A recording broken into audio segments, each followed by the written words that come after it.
Hello friends, આજે આપણે આદુનો ઉપયોગ કરીને બનાવીશું ચાનો મસાલો। તો અહીંયા મેં આદુ ધોઈ અને એને સમારી લીધું છે। ત્યારબાદ 2 દિવસ માટે એને તડકે સૂકવવાનું છે। તો આ સરસ રીતે સુકાઈ ગયું છે।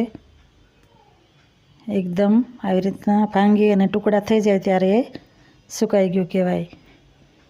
હવે આપણે ચાનો મસાલો બનાવવા માટે મેં અહીંયા 3 સામગ્રીનો ઉપયોગ કર્યો છે। એલચી, તજ અને આ આદુમાંથી જે સૂંઠ બની એ સૂંઠ।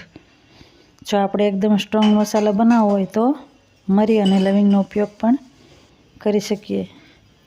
તો હવે આપણે એને મિક્સરમાં દળી લીધું છે। હવે એને ચાળી લઈશું। તો તૈયાર છે આ ચાનો મસાલો। અત્યારે આદુ એકદમ સરસ તાજું મળે છે, તો આ મસાલો જલ્દીથી બનાવી લઈએ। 12 મિનિટ માટે બનાવતા હોઈએ તો આ 3 જ સામગ્રી લેવાની।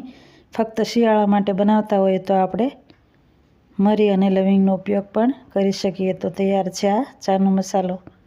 તો એકવાર જરૂરથી ટ્રાય કરજો। ફરી મળીશું એક નવા વિડીયો સાથે। ત્યાં સુધી જય હિન્દ, જય ભારત। Thank you.